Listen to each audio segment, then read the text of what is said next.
Ya estamos de regreso en Que Mañana en Polar Comunicaciones, Radio, Televisión e Internet, y lo contábamos, si la noticia obviamente lo amerita, nosotros la vamos a tener que analizar y conversar, por supuesto, y para ello vamos a conversar con don Manuel Rodríguez, cientista político. Primero que nada, Manuel, buenos días, muchas gracias por atendernos tan tempranamente. Muy buenos días a Radio Polar. Bueno, don Manuel, nuestro llamado es por la tensión que hay en estos momentos en Venezuela, una problemática que lleva muchos años, pero al parecer en cualquier momento podría estallar una revolución y quizás un poco más grave, don Manuel. Bueno, me escuchan bien, ¿no es Sí. cierto? No, quería señalar en primer lugar en relación con el conflicto político interno que se está viviendo en Venezuela, que la situación desde el punto de vista de la norma o de las normas o del derecho o de las leyes es un poco distinta de aquella que se ha pretendido pintar a través de los medios de comunicación. ¿Ya? Nicolás Maduro es el presidente constitucional, reconocido, digamos, por el propio poder electoral. Fue reelegido en este caso en una elección en la que participaron 7 candidatos. Fue una elección, por lo tanto, democrática, pluralista, y es el presidente constitucional.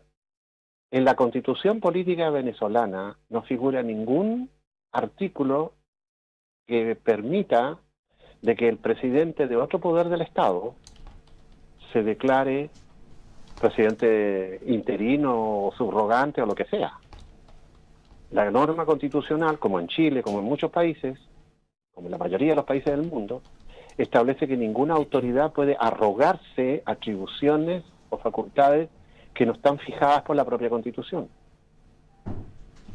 Por lo tanto, desde el punto de vista estrictamente constitucional, lo que ha ocurrido ayer o antes de ayer con el presidente de la Asamblea Nacional, que se autoproclamó presidente, ni siquiera se llama presidente de la República, se tiene un nombre distinto, ¿no es cierto? Presidente interino, llamémosle. Eso no es legal. Está fuera de la norma legal. O sea, el gobierno venezolano en este momento podría perfectamente declarar ilegal la decisión tomada, que por lo demás no está escrita, del presidente de la Asamblea Nacional. Es como si el presidente del Senado, ¿no es cierto?, el senador Montes, se declarara por sí y ante sí presidente de la República. Claro, entendemos. Porque es oposición al gobierno, por así decirlo, digamos. Por supuesto. ¿No? Claro, Entonces, pero... desde ese punto de vista, el presidente de la República es Nicolás Maduro, es el que rige el Estado y el que rige las relaciones internacionales de acuerdo con la Constitución venezolana. Y lo que está ocurriendo acá es un conflicto político agudo, intenso, en el que la oposición intenta trasladar la autoridad al presidente a una figura que sea suya, que sea políticamente o ideológicamente de oposición al gobierno de Maduro, a fin de quitarle legitimidad y validez al presidente, en ejercicio. Por supuesto. Claro. Pero la Constitución es una, y la Constitución es una norma legal que, guste o no guste, rige para todos. Ahora, don Manuel, ¿usted cree que el gobierno de Nicolás Maduro obviamente entiende esto y también se pondrá de cierta manera a la defensiva con este nombramiento, con este autonombramiento? Lo que pasa es que ese nombramiento, esa autoproclamación, no tiene validez legal y por lo tanto, como dije recién, no está escrita, porque la Asamblea Nacional no tiene la facultad de emitir leyes. Es decir, la Asamblea Nacional no tiene la facultad de crear leyes. Lo que hace es discutir las leyes. Es igual que en Chile. Las leyes las promulga el presidente de la República. Es igual que en Chile. Las elabora el Congreso en conjunto con el Ejecutivo, con el gobierno, pero las promulga, es decir, las convierte en ley de la República, el presidente de la República.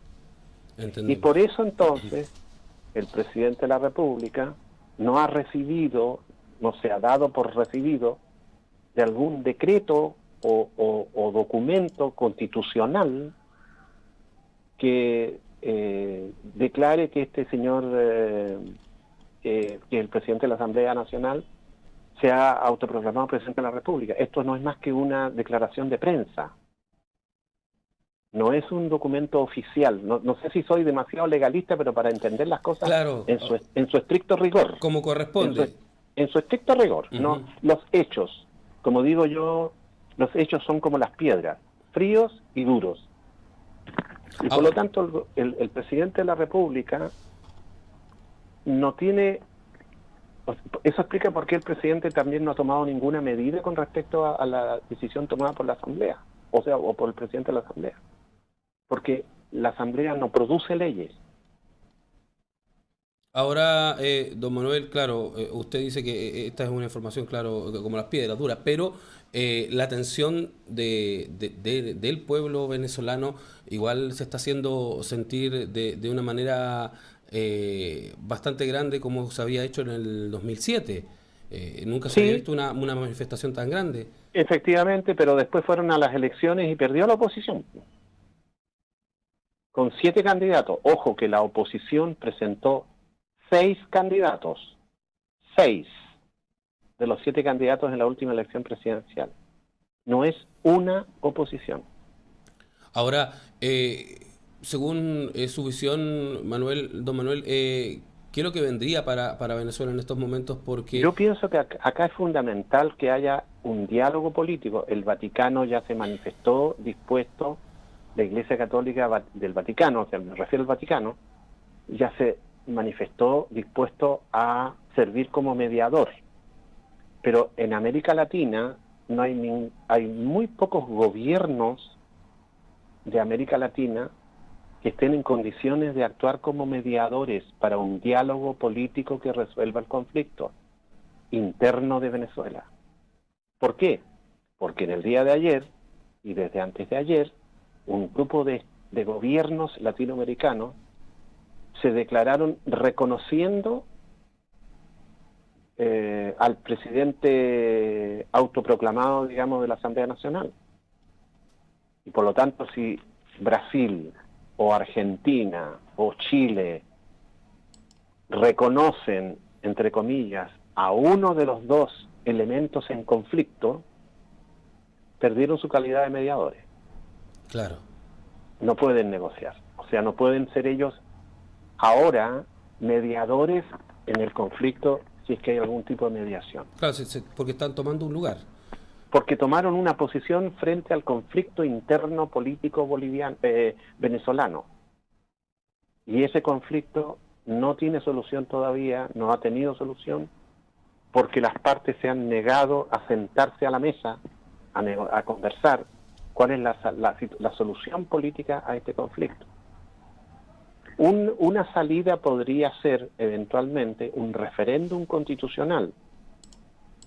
Un Ya. referéndum constitucional en el que la ciudadanía decida, y eso, perdón, y además hay que decir, mi estimado, de que solo puede convocarse a un plebiscito o referéndum según lo establece la Constitución. Claro, Es como si en Chile el presidente de la República dijera, no, ahora vamos a hacer un plebiscito para decidir si vamos a hacer república federal o república unitaria. No, eso no está en la Constitución, por lo tanto eso es ilegal. Y ese recurso al plebiscito constitucional ciudadano ya se hizo en Venezuela. Y la oposición perdió. ahora, don Manuel, según su visión, su opinión personal, ¿Maduro debería seguir en el gobierno o ya debería salir? O sea, ¿por qué debería salir si fue elegido y está en el marco de la Constitución? Lo que sí él tiene que reconocer y ha reconocido de que hay una situación de conflicto político, pero además hay una situación de crisis económica. Eso es indudable. Pero la solución al conflicto político está en que el presidente renuncie. ¿Por qué debería renunciar? Porque el presidente de la Asamblea Nacional se autoproclamó presidente. No no le veo salida por ese lado. No veo que no veo que el presidente diga, bueno, ya, en vista que la situación está tan grave y esta es la situación que ocurre, entonces ya yo me voy para la casa. Pero incluso no es constitucional. El presidente de la República no puede renunciar por cualquier razón. Está en la Constitución venezolana. Claro. Hay razones por las cuales puede renunciar. Pero bueno, la solución en Venezuela no ha existido por parte de Maduro, Manuel. Entonces uno lo ve desde afuera y dice, si él no tiene solución para su país, habrá otra persona que la tenga que tener. O sea, alguien tiene que sí, pero esa solución tiene... Correcto, tienes toda la razón y yo comparto tu punto de vista, pero la solución la tienen que crear los venezolanos. Porque si nosotros tuviéramos un conflicto político grave en Chile, de la misma naturaleza del que tenemos, del que se tuvo o existe hoy en día en Venezuela, ¿aceptaríamos que los argentinos o los peruanos o los brasileños intervengan en el asunto e intenten resolverlo? ¿O el gobierno de Estados Unidos? Claro, es otra mirada, por supuesto. Es otra mirada. Piensa tú que es tan grave la situación desde el punto de vista internacional que el presidente venezolano recurrió a la ruptura de relaciones diplomáticas. Ese es un caso muy grave porque indica una situación extremadamente tensa entre los dos países como consecuencia de la intervención de los diplomáticos estadounidenses en los asuntos internos venezolanos. Ayer el presidente declaró la ruptura de relaciones y la expulsión. Tienen 72 horas los diplomáticos estadounidenses para salir de Caracas. Eso es muy grave, es una decisión tomada producto seguramente del cúmulo de información que tiene el gobierno respecto de la intervención extranjera, en este caso de Estados Unidos, dentro de los asuntos políticos internos venezolanos.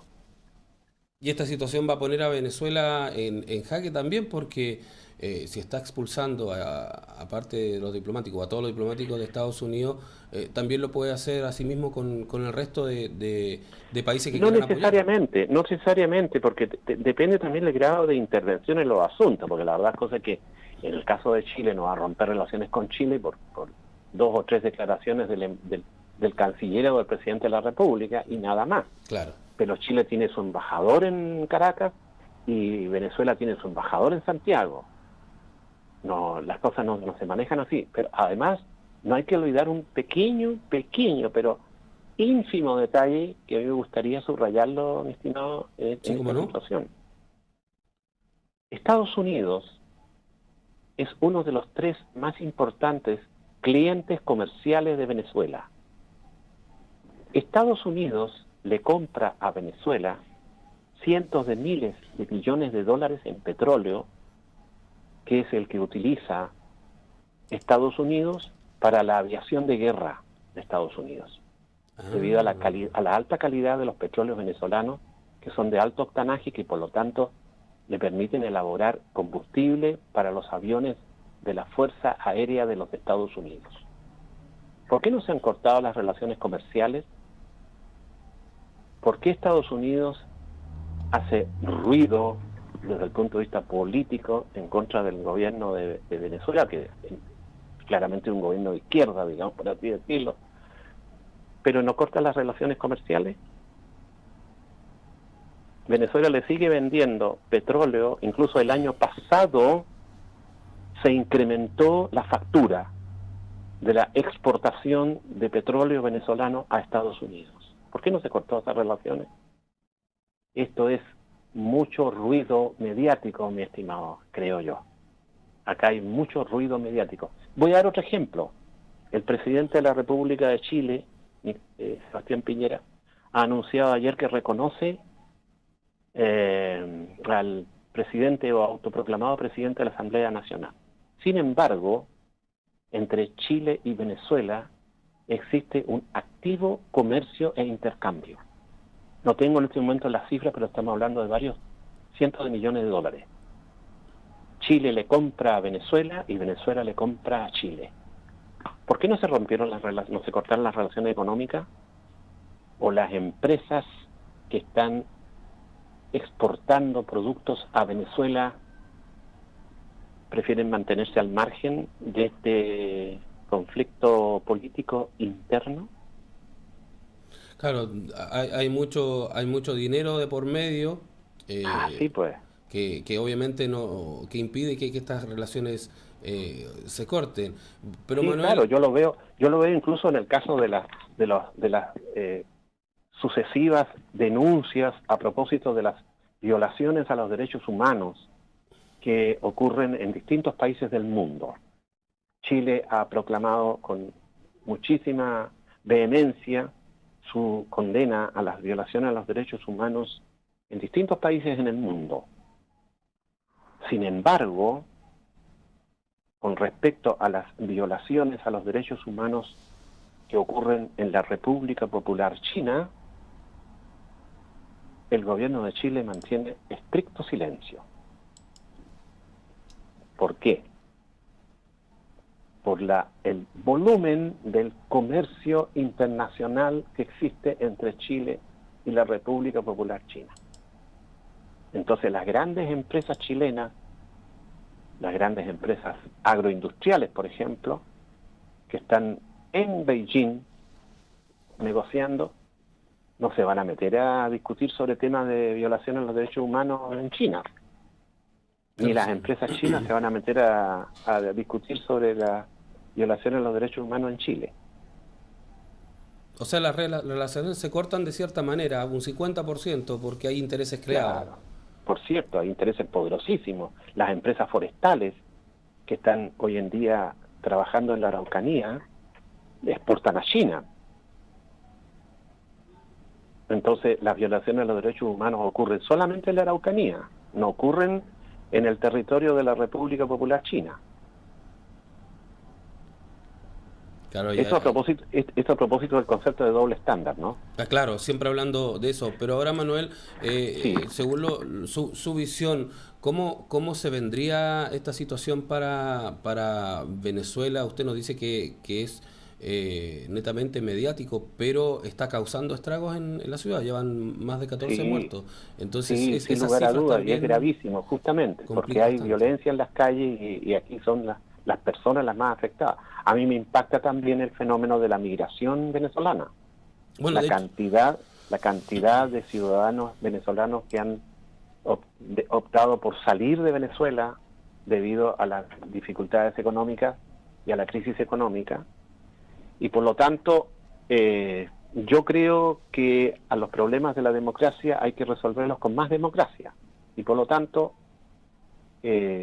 esta solución política que tiene que darse el propio pueblo y los propios actores políticos venezolanos es la solución. La solución no está ni en agarrarse a balazos, ni en la represión policial, ni en la provocación violenta, ni en la violencia que ocurre en las calles. La otra vez, en las manifestaciones anteriores que hubo en Venezuela, que fueron durísimas, yo veía a algunos actores políticos chilenos aplaudiendo a las barricadas que se hacían en el centro de Caracas. Me refiero a dirigentes o voceros de la UDI o de Renovación Nacional.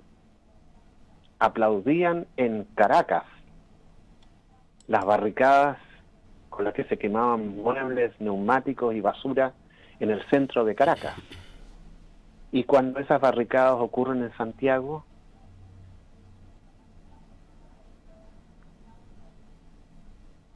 la verdad es que está bastante complicado el tema, es Manuel. muy complejo. Sí, muy Y yo complejo. tengo fe en que sean los propios venezolanos los que tengan la sabiduría, la capacidad de diálogo para resolver este conflicto que ellos están viviendo, que es económico y es político.